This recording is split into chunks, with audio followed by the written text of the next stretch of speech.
We universally identify ourselves by external data points, a job title, a relationship status, the physical reflection we see in the mirror. This surface-level thinking colors our understanding of Eastern philosophy.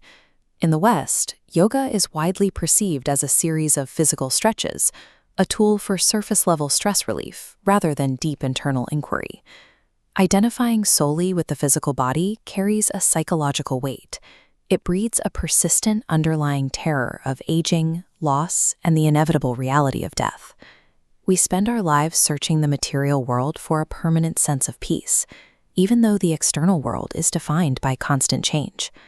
As long as we believe we are simply temporary physical matter, we remain trapped by the fear of the body's unavoidable expiration. Early 20th century America was a society defined by rapid industrialization and outward-facing growth. It was a culture focused on the extraction of external resources, with almost zero awareness of the internal spiritual sciences developed in the East. Paramahansa Yogananda arrived in this hyper-industrial landscape, seeking to bridge the gap between Eastern philosophy and Western pragmatism. In 1946, he published Autobiography of a Yogi. The text gained a global following by presenting spiritual concepts with a clarity that appealed to the modern mind. The book forces a specific psychological question. When your youth fades and your titles disappear, who is the I that is quietly watching it all happen?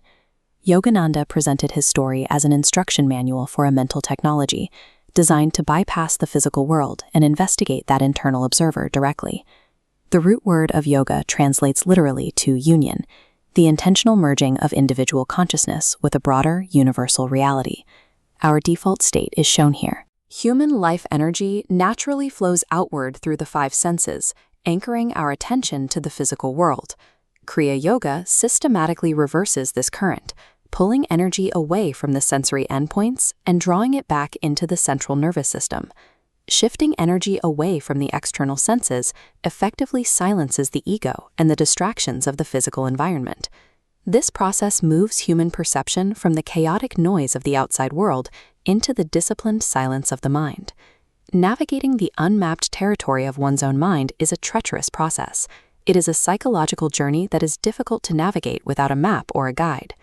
The knowledge of this practice has been preserved through a specific lineage, tracing from Mahavatar Babaji to Lahiri Mahasaya, Sri Yukteswar, and finally Yogananda.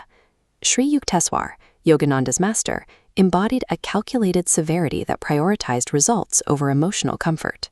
He functioned as an uncompromising mirror, focused on breaking his students' worldly illusions and enforcing the discipline required for internal mastery. This approach frames enlightenment as a rigorous procedure, requiring an experienced master to ensure the practitioner remains grounded and avoids psychological delusion. When the outward flow of energy is fully reversed and the ego's illusions are set aside, the practitioner enters a new state of perception. This state, termed self-realization, is described as a direct experiential understanding of one's true nature. The practitioner reaches a conclusion that they are a permanent piece of a boundless, universal consciousness, rather than a decaying physical body.